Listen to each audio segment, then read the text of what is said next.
রীতিমতো বাধ্য হয়ে যেতে হলো আমাদের ব্যাঙ্গালোর। কি আর বলি তোমাদের, হঠাৎ করেই কলেজ থেকে ফোন আসে যে তোমাদেরকে সার্টিফিকেট নিয়ে যেতে হবে, তোমরা তাড়াতাড়ি এই মাসেতেই চলে আসো। তো কী করবো, আমরা লোটা কম্বল গুছিয়ে এই মাসেতেই বেরিয়ে পড়লাম। প্রথমত দেখো হাওড়া স্টেশনটা খুবই ফাঁকা ছিল, তারপরে দেখো কতটা বড় বোঝা নিয়ে আমি চলে গিয়েছিলাম ট্রেনে উঠবো বলে। সকাল সকাল বৃষ্টি হওয়ার জন্য চারিদিকে মোটামুটি জল জমেছিল।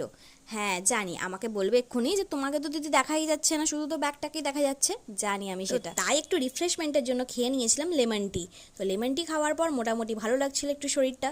তারপরে চলো আমরা কি খাই তোমাকে দেখাই। এখানে একটুখানি চাউ নিয়ে গিয়েছিল তিয়াশা, তো চাউটা সিরিয়াসলি খুবই ভালো করে দিয়েছিল ওর মা, খুবই ভালো খেতে হয়েছিল।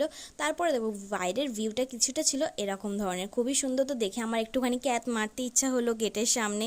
বুঝতেই পারছো ট্রেনে করে জার্নি হলে সবাই এটা করে থাকে। তারপর গোটা একটা দিন কাটানোর পর আমাদের অবস্থা কিছুটা এরকম হয়ে গিয়েছিল। তো তারপর আমরা ব্যাঙ্গালোরে পৌঁছে রেডি হয়ে একদম বেরিয়ে পড়েছিলাম খাওয়া দাওয়া করে বলে। দেখা হচ্ছে